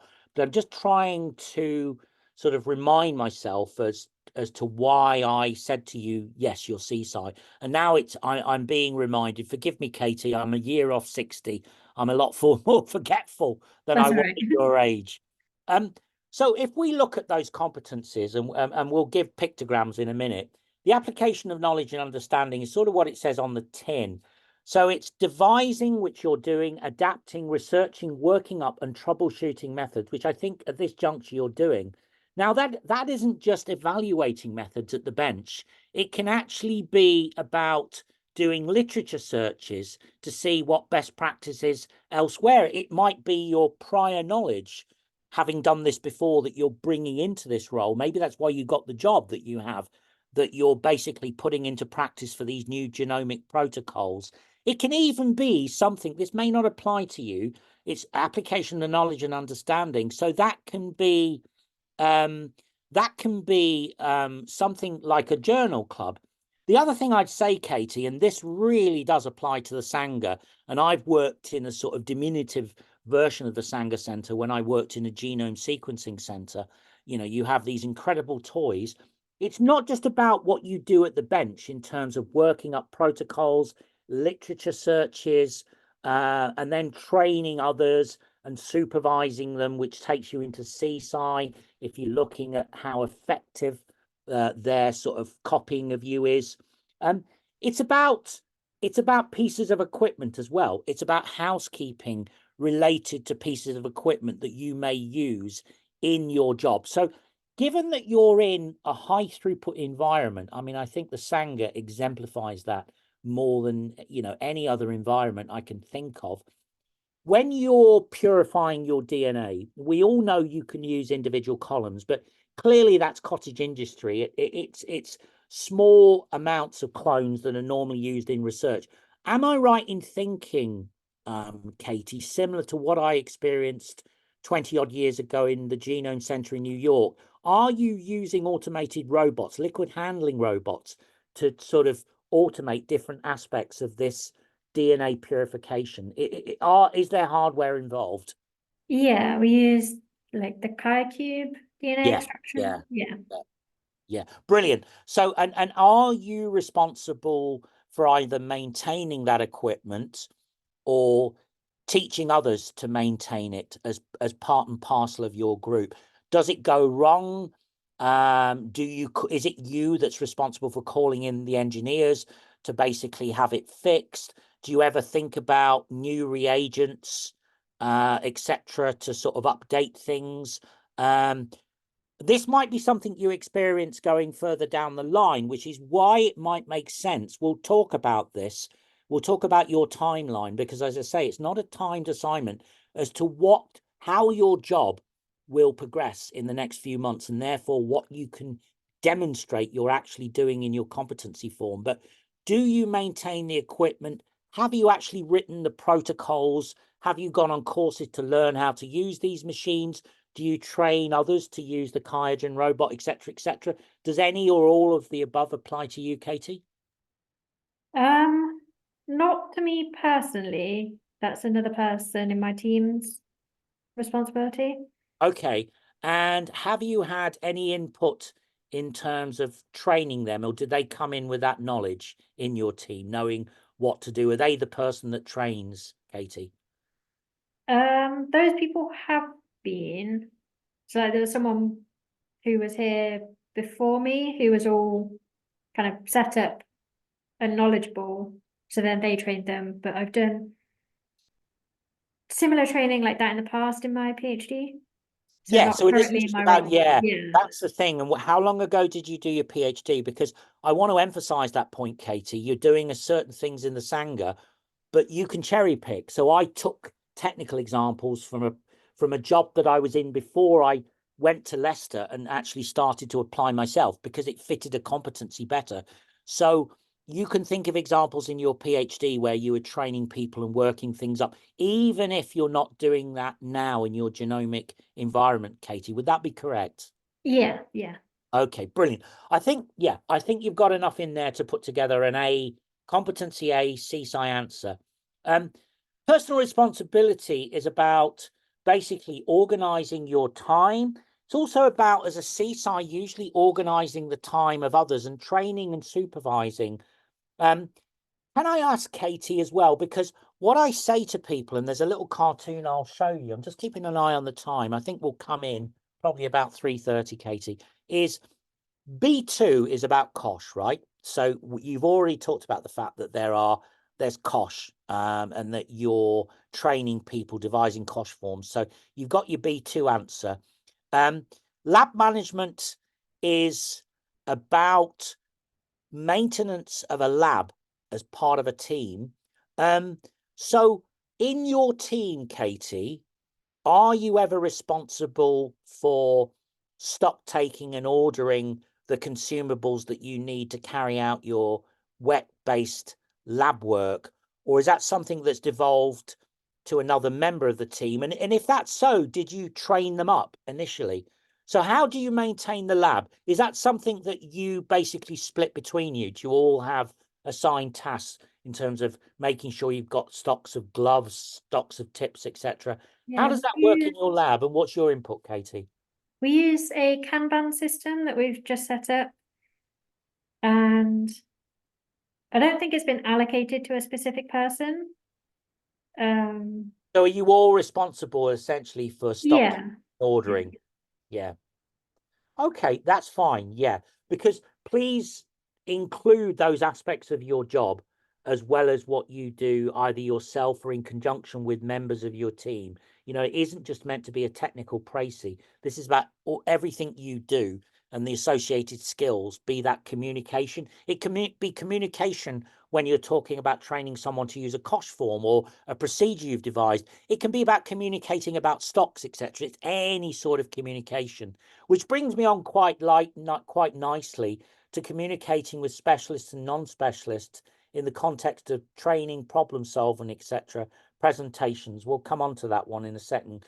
So it's about, as a CSI, you are expected to demonstrate as someone a little bit higher up that might communicate not just in a technical sense with people you train. So a specialist is someone that works usually in your team that you're training and stroke or supervising in a particular technique, in the use of a particular piece of equipment associated with that technique, or training them with a piece of equipment for other things that go on in the lab. Non-specialist communication is things like, if the equipment goes wrong, calling in the engineers, talking to them about problems that have gone wrong with the equipment. It might mean stock problems and ringing a company. It can even mean dealing with medical reps who are scientists like you, but they're not practicing in genomics, okay? It can be that they come in and they tell you that they have particular kits that are cheaper and stroke or quicker than what you're using now. I'm going to stop there, Katie, and just ask you, does any of that chime with you in terms of not just dealing with your team members for the protocols you're devising? Do you all stock take an order? Are you therefore, at least in part, responsible for the things you order for any stock taking supply problems? I'll add to that. Are you responsible for any sort of consumables budget which you use to buy that stock? And if so, do you talk to people in like finance or anything? So just give me a general outline of perhaps, Katie, specialists and non-specialists that you talk to in your role, or you anticipate that you might talk to going forward as the role develops. Yeah, I think an example recently is trying to source the materials to make up a process. Yes. And trying to do kind of cost-benefit analysis of which consumables would be good or not, and talking with the commercial suppliers. Oh, this is brilliant. This is great. That's non-specialist communication, and it Yeah. feeds quite nicely into D. But carry on, Katie. Don't let me stop you. Yeah, so trying to work out, I guess, deals with Yes. them to get cheaper consumables. That's perfect, because that brings us in very nicely. We won't talk in the context of this table with E1 and E2. We'll touch on that in a second, but that actually, professional practice really is about introducing new standards in a sense. So if you're doing something in a different way, or it can be about planning and scoping projects. So you've given me an example there. So it can be something like, I'm introducing this new method to 1500 hours. excuse me, to basically get that off the ground. What staff do I assign? That's a resource. How do we cover it budget wise? What do we need to buy in? So it's about planning and updating. It's about planning and scoping projects, as you've talked about. It can also be about you're devising methods at the moment, you're working up methods. So that's an update to a method. And it may be in the future that you take a standard method and you improve it. So think of A as being what you do right now, how you actually implement your science in terms of research and carrying it out on the bench. And then any revisions to that, whether it's updating, whether it's troubleshooting a method, okay, based on samples, or whether it's basically usurping it with a more up-to-date, better method, that falls under professional practice. You can think of professional practice as being a long-term extension of the here and now in A, okay. So this is really just to emphasize the fact, Katie, that, you know, you do different things in a lab, you have this conflict, well, hopefully not conflict, but you have this complementarity between what you do at the bench vis-a-vis what you do in a lab. And think about bringing all of these things, as I've said, into your competency answer. And I will work with you on this in terms of your portfolio of work. So, and also think about the fact that particularly in your environment, the machines are a big part, the upkeep, the improvements, the revision of methods, which comes into D, as well as extant methods, which is A. So it's about pipetting at the bench. It's about the automated platforms that generate your purified DNA. It's about literature reviews. It's also about stock taking and ordering, disposal of chemicals, housekeeping within the lab. And it's how you balance these two things that constitutes competencies B and D in particular. So it's trying to get you to think, Katie, if that isn't obvious already, holistically. Okay. This is more sort of if you're away from the bench, if you're actually a line manager, what constitutes these sort of competencies here, like A, application of knowledge, could be equipment contracts and tendering. That might be something I don't know, Katie, you're involved in. Managing teams, apart from actually training someone in an SOP, it can involve things like health and safety inductions, writing reports, I don't know. And then, of course, there's infrastructure issues with labs, such as updating labs, maintaining water systems, as well as, you know, contracts for pieces of equipment to keep them up to date, maybe change them. Katie, can I ask you, I'm guessing not, but are you in a building where there are any plans or to basically structurally modify where you are? Because that would be an example of working with estates and services. Structural modifications to lab is dealing with estates and services who are engineers, etc. So that would exemplify non-specialist communication. Have you done anything like this? Not just, remember, this is 5 years. Have you done anything like this in your present job or will do? Or going back to your previous positions, your PhDs, have you been involved in anything like this, Katie? Yes, I have. I need to move rooms. Yes. Do you want me just to hang on for a second, Katie, and then we can pick this up? Yeah, I think so. I'll try and find a room, but I'll stay in the Zoom. Okay. Yeah, that makes sense. How long do you think you'll be? Just so I know how long you'll sort of be off the airways for? Hopefully less than like 5 minutes. Yeah, that's fine. Okay. Maybe when you're back online, if you can say, Lawrence, I'm back, and I'll just Yeah. wait for you, Katie. Okay. Okay, bye.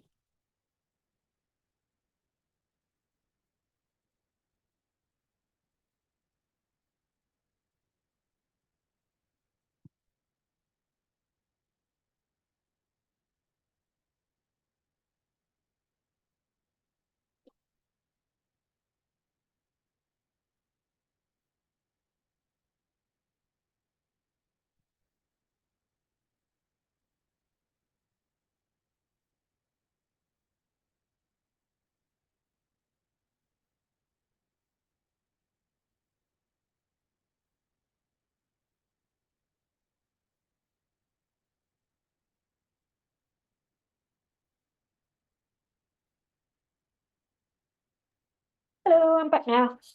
Oh, that was very quick, Katie. Yeah, Excellent. luckily So- there's a room hidden that no one's in.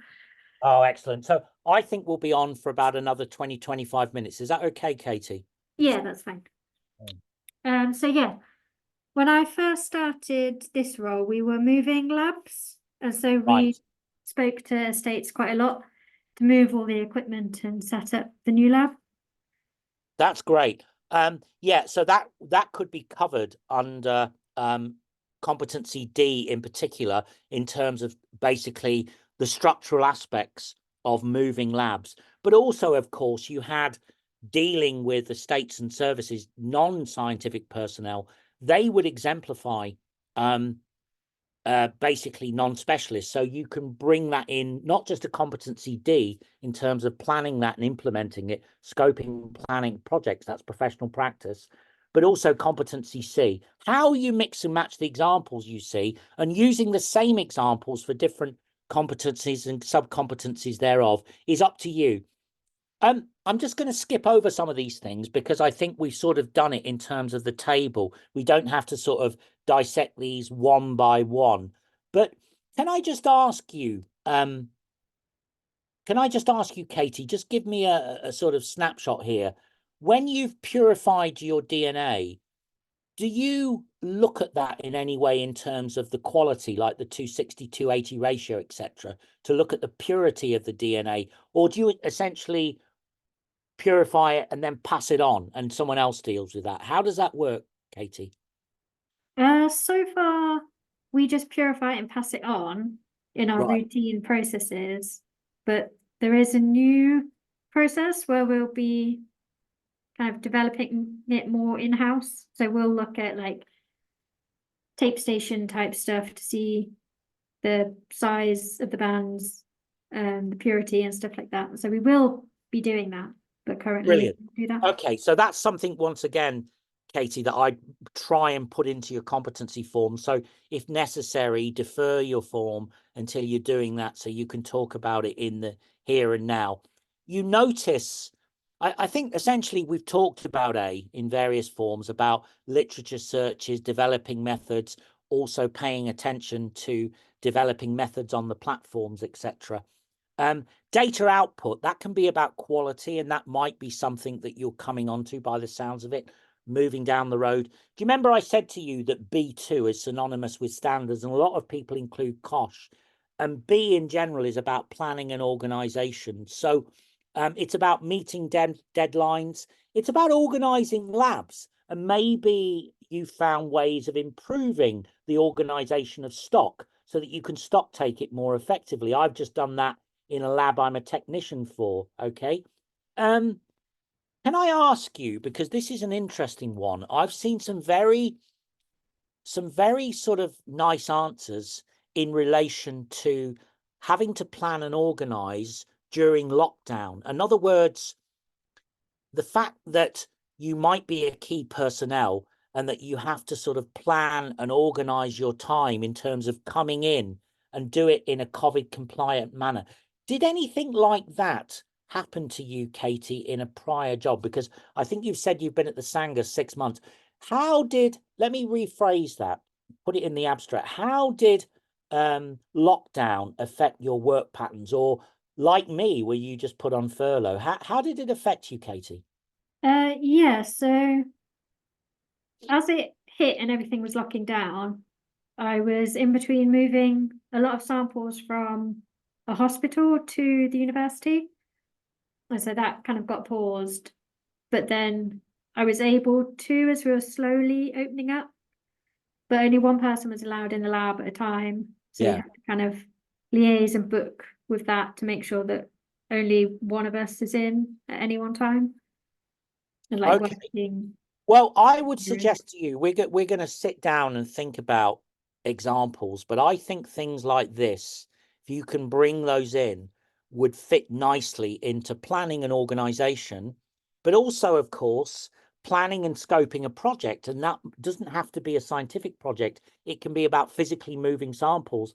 That can also be incorporated into professional practice in D. So you can pass these things, as I'm sure you're saying, in different ways.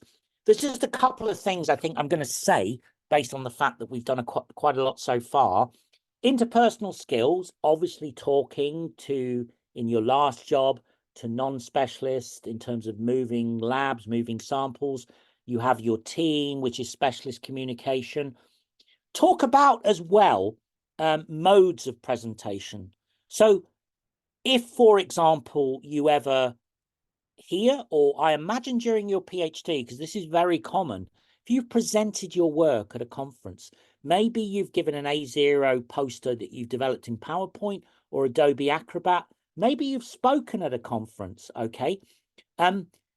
Did you do any of that during your PhD? I think it's very likely that as a PhD student, you went to conferences and maybe contributed to sessions, even if that was poster sessions. Am I right in thinking that, Katie? Yeah, I went to one international conference and then a few that were kind of ran by the university for postgraduate students. Yes. Okay, brilliant. So in C, we've sort of touched on C in the table, but I want you to think outside the box. I want you to think about modalities of communication, like the fact that I made a poster. Did you make it in PowerPoint or did you make it in Adobe Acrobat? They're usually A0, aren't they, posters? Yeah, mine was in PowerPoint. Yeah. Talk about that. Have you ever spoken at a Yeah. conference? Brilliant. Yeah. So that's oral presentation, right? Excellent. So think about examples like that from your PhD, as maybe as well as how you train people now. Can I ask you, Katie, in terms of your present job, in fact, not just your present job, all jobs, I'm assuming during your PhD you had lab meetings and maybe departmental seminars that you contributed to, and maybe you're having team updates in your present job. Does that fit? Yeah. Yeah. Talk about all of that, Katie, okay? Professional practice we've talked about, but it can be, let me bring out one thing in professional practice. I think for Seaside, there is a section called B4. It's a fourth subcompetency specifically for, certainly Seaside, might be our site, not our side tech, where you can talk about lab sustainability. So have you ever been involved in things like method disposal overhaul, maybe using less toxic chemicals, or maybe which are obviously better for the environment and have an impact on the cost form? Have you been involved in things like choosing a supplier for your tips because a new supplier recycles them better? A lot of people use Star Labs because they have a reputation for recycling their tips. It's not plastic that goes into a landfill, which in my day did. We were really environmentally unfriendly when I started. You know, nobody gave a monkeys about that. I think younger people, rightly so, they are interested in eco issues and how that impacts on the lab in terms of lab sustainability in the environment. Have you been involved in your present job or in your previous job with any of those things in the last 5 years? Yeah, definitely my PhD, like trying to source more recyclable things like the Star Brilliant. Lab for pets. Okay, so I think that feeds into competency B4. So D4. So I may have said B4, I meant D4. I don't know if it's B or D. Sorry, it's one or the other, but there's a section in there for Seaside, B or D, where you can talk about green lab issues. Okay. I've talked about, I haven't really touched upon the competency E, and that's because it's less sort of demanding in a way. So can I ask, in your present job at the Sanger, or in fact prior to 7 months ago, let's say 1 year ago, were you expected to sit mandatory training courses like equality and diversity? I don't know if you're involved in things like Athena Swan, data protection, lab security. We are made to sit these mandatory online courses once every 1 to 3 years, depending on the course. Do you do that now in Sanger, or have you done that as part of your PhD? Yeah, at Sanger, there's mandatory stuff like active bystander and things like that. And at my university, I don't know if this would be the right thing, but the good clinical practice training and informed consent, that stuff as well. Yeah, that actually also, by the way, that would be an example of that. But there's one of the sub-competencies in D that talks about professional practice in terms of standard, and that would fit that as well. So keep in mind that you can use the same theme, Katie, and we'll explore this together for, let's say, competency D and E in that sense. And however you want to permute your competency form is up to you. It also includes things like equality and diversity training. Professional registration is an example of a standard, so it can be included in D, certainly E as part of professionalism. E2 is really CPD, and I think we all know what CPD is, but I'll talk about the categories in a minute. So this is an example of different codes of practice: equality and diversity, data privacy. It could be something like if you're dealing with patient samples, clinical standards, which are covered by the Human Tissue Act in England. And it's training I had to undergo before I started dealing with patient biopsies. It's anything like that, a standard that can actually be put into one sub-competency of D, and certainly or, because I say and or because it's up to you if you use it twice or one or another, in competency E1, namely codes of conduct and practice, and any other that essentially fits could be described as a code of conduct and practice in your workplace, be that at the bench or in terms of how you conduct yourself with other people. Continuing professional development, this is something that it will ask you about thus far in your competency form, and it's something, as I say, that essentially registration renewal is synonymous with competency E2. It's CPD, which is why it's 7 pages as opposed to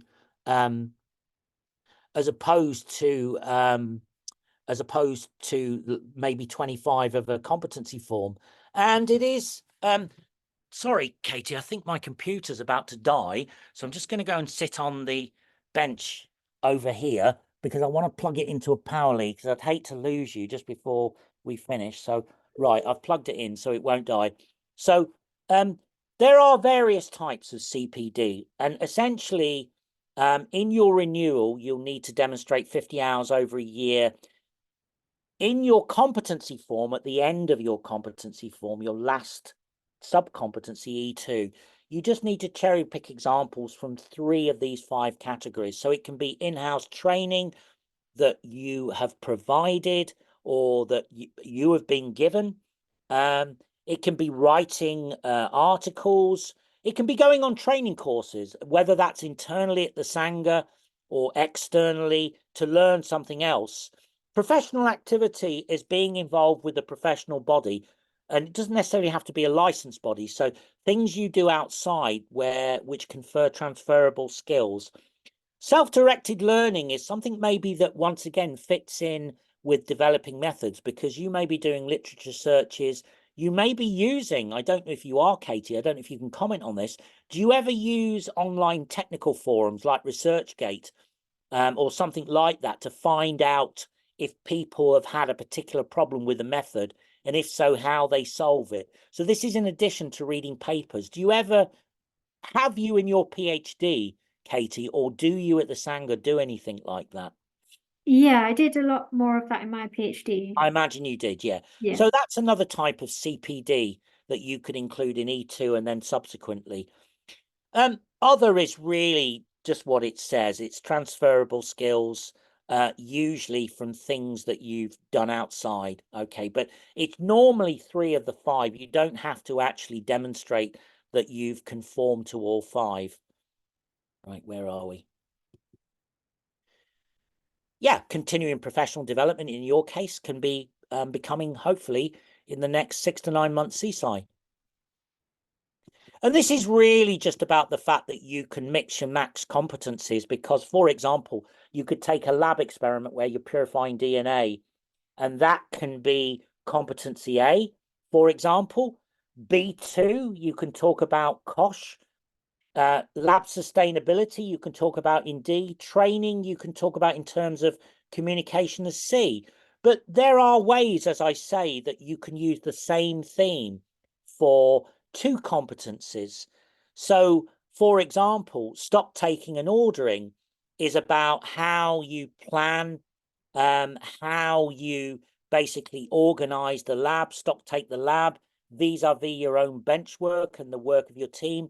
But it's clearly an element of that is communicating with outside companies, communicating with staff, maybe about stock. So you can contextualize that in terms of competency C, interpersonal skills as well. I think you get the idea, Katie. I don't need to say any more.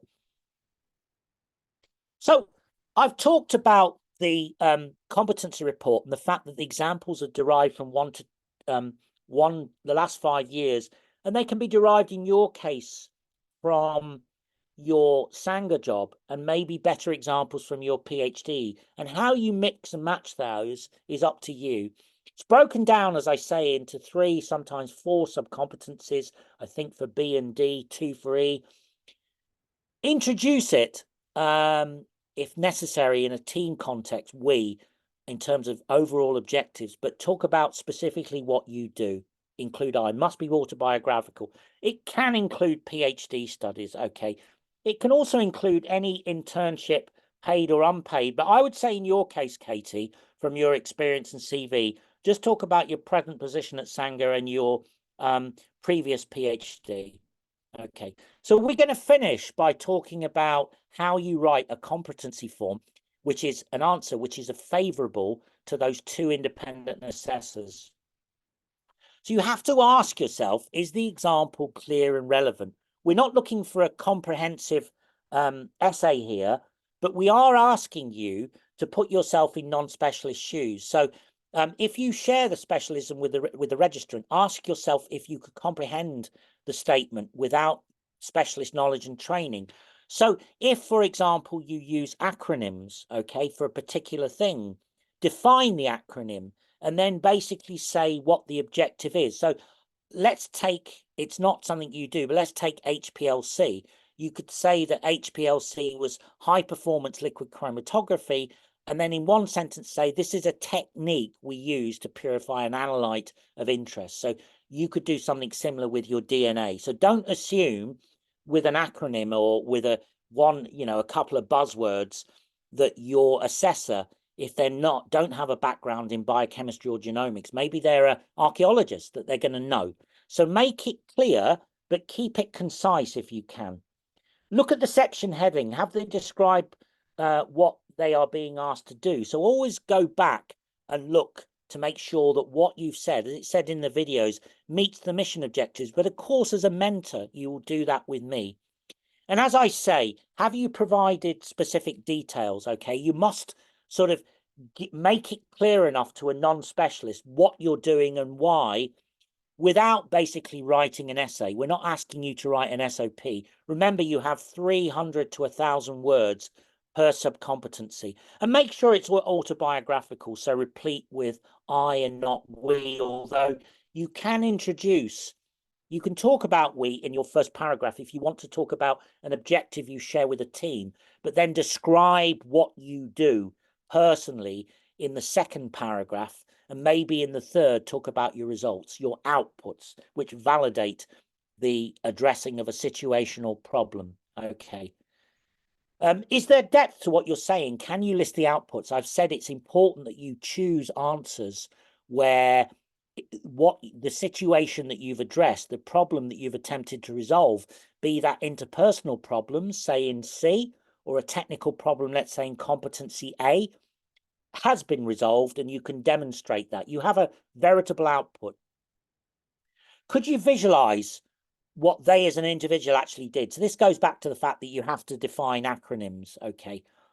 Refer back to the matrix. Does the example align with the requirements of the register they are applying for? And this is where you'll get me to proofread your answers and just say, look, Lawrence, does this basically, does this meet spec?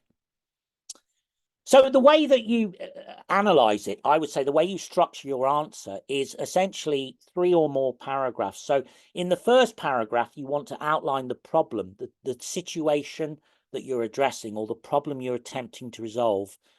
Say what the problem is, give an overview of the task you're going to describe for the assessors. What solutions, technical or interpersonnel, let's say for competency C, did you pose?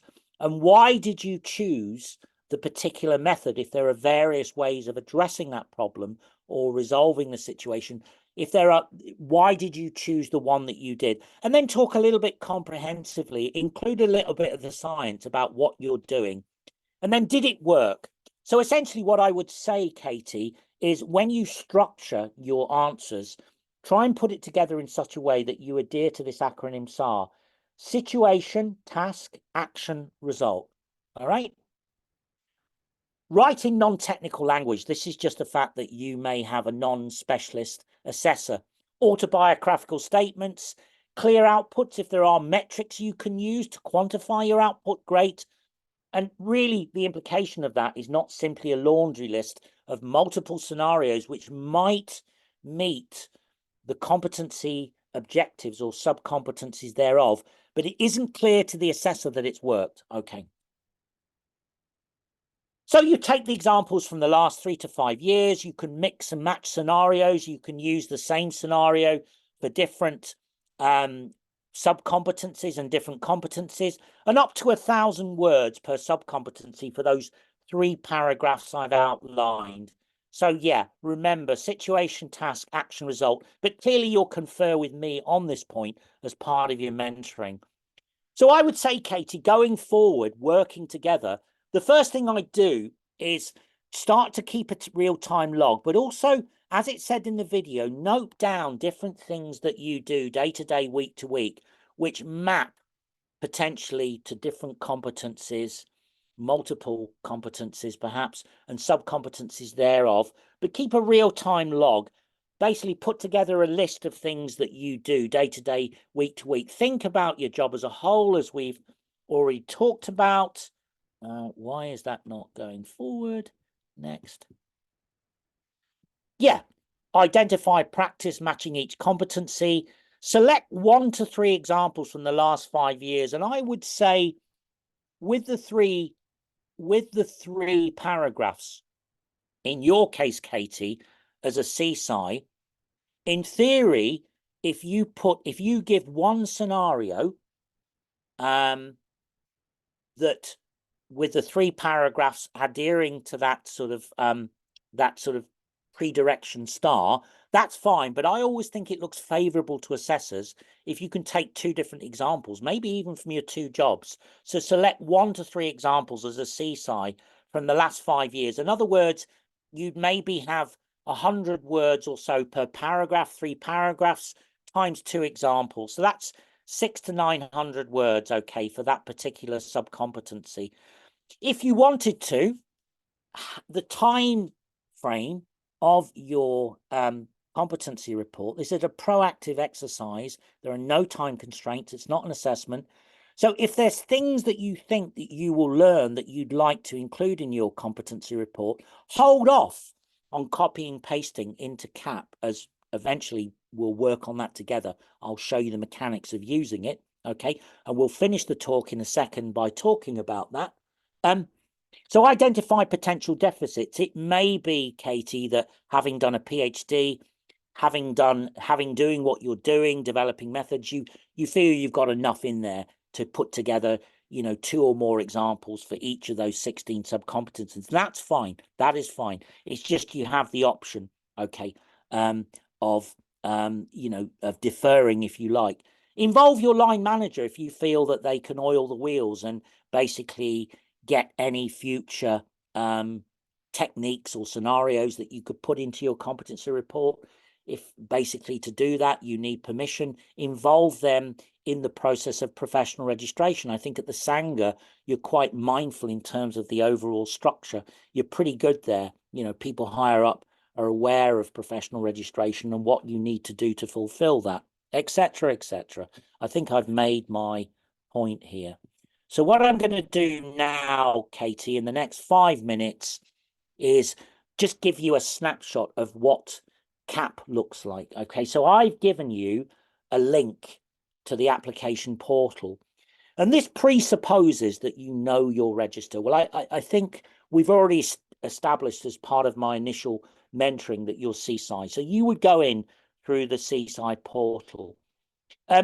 Just to say that this is by and by, that you can apply through CAP or you can apply directly through some licensed bodies. Now, RSB will let you apply directly, but I would say use CAP because it is more user friendly.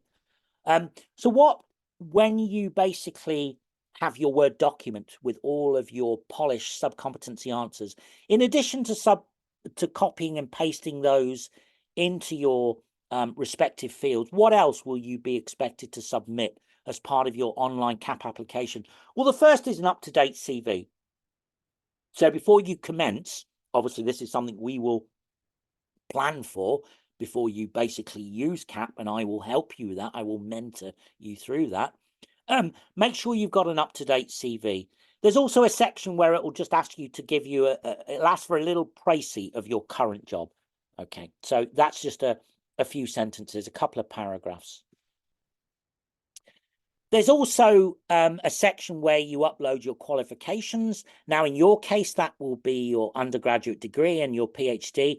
But keep in mind that essentially the ethos of professional registration, it's about accrediting skills and knowledge. And that can come through training that, of course, you can talk about in competencies D and E. But upload, if you have vocational certificates that you've obtained internally or externally, how to send, let's say, a GM sample to a collaborator as part of your PhD. If you have any training, any vocational certificates, in addition to formal academic qualifications, upload those as well, Katie, because they're sort of conducive to what professional registration is about. Why I suggest that you go down the route of CAP and not apply through the actual RSB website itself. So CAP is Science Council application, but you have the option of actually applying through the RSB website in addition to applying to the RSB for your membership, which you'll need to, is for each of your sub-competencies. So this is competency A, sub-competency number 2, and there are 3, A1, A2, A3. We haven't gone into this, but we'll talk more about this at the very end, and I may send you something. It reminds you of hopefully what you've polished up in your answers. But if you get the heebie-jeebies and you're not sure about what you've written, whether it maps to the competency mission statements, hopefully with my intervention you will be confident of that. You can click on the website and, for example, it will take you to a page. This is registered science technician. There is an equivalent page for chartered scientist, and on the right you've got a series of PDFs. Now, regardless of whether you use that, and with formal mentoring you shouldn't need to, I would suggest that you go on to the Science Council website and inter alia, look at the page, the specific page for registered scientists, and read the extended competency form that's actually you've got a link to there. But let's supposing that you basically did jump out to get some clarification from that extended competency form, you can then jump back in from that, basically that portal or window there. This is just to say what I've said before, that when you get your CSI 1 year down the line and subsequently 1 year thereafter, you have to demonstrate that you're still adhering to the requisite standards. You have to meet level 7 or master's standards.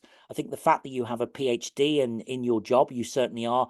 So in your, let's say, 7-page CPD report, you have to demonstrate using the various categories I've outlined, 3 of the 5 or all 5, 4 of the 5, 5 of the 5, 50 hours of CPD per year. So in other words, you haven't got the onus of having to recreate that large competency form.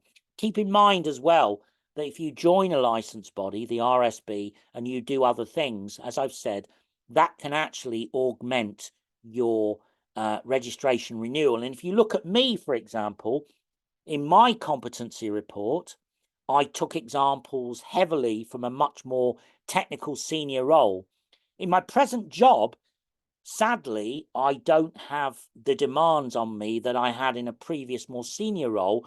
So I actually rely quite heavily in terms of my own CPD for things like this and other things that I do rather than what I do in the workplace. I put a little bit in about the workplace, but a lot of it for me is CPD that I've derived from outside, giving things like this as part of the Sanger mentoring or formal workshops that I'll be giving for the Science Council, as you know, at the end of the month, etc., etc. And basically, you submit this to the actual member body, let's say RSB, rather than to the Science Council. So the cost is much lower. For initial de novo application, the cost is about £150 for basically submitting a CSI application. But I have an idea, maybe you want to comment on this for me, Katie, that's actually paid for, that's underwritten by the Sanger. I'm pretty sure it is. And thereafter, you've just got your membership fee, which is a component of that larger initial cost, which for a CSI is £50. Can you tell me, Katie, before we finish, do the Sanger pay the initial instalment for registration, which for you as a CSI would be £150? I'm not entirely sure. Yeah, talk to. I have an idea that they don't just pay that. I think in your case, they actually, because the money there is good, I think they pay subsequent CPD renewal that £50 a year as well. But yeah, look into that, Katie, as well. I would look into that after we've gone. That's just basically a link to the Common Application Portal.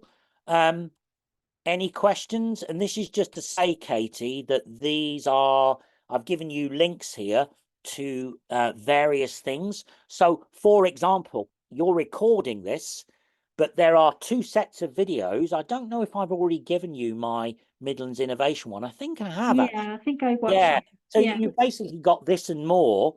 There are Science Council YouTube videos which look at different bite-sized chunks of registration, like how do I complete my CSI competency form? What are the benefits? So have a look at the Science Council YouTube site. The other thing that I've done, I've mentioned the Padlet. Look at that. The other thing I've done is over the years, I've basically become mindful of FAQs. And so on the IST website, when I was their assistant registrar, I'm not now, but when I was, I put together a list of FAQs that get asked a lot. So I would go onto the IST website, Katie, regardless of whether you go down the RSB route for application, and we'll talk more about this another time, and just look at the FAQs. Finally, there are some independent videos that the Royal Society of Chemistry has put together themselves on YouTube that are actually, I think, worth watching in addition to mine. And you will be pleased to hear, Katie, that we have finished. So that's it. So I hope you found that useful.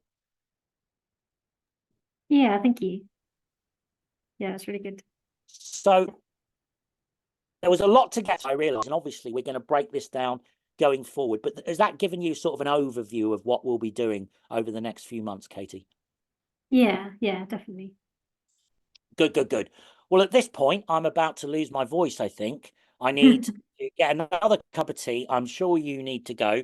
So I'm going to go for now. Before I do, however, did I send you because we've talked about competencies per se, but I haven't sort of specifically mentioned how you might pass a particular thing, let's say between D1, D2, D3, but I have that in a sub-competency PowerPoint document. Have I sent you that particular PowerPoint document to look at, Katie? I don't think so.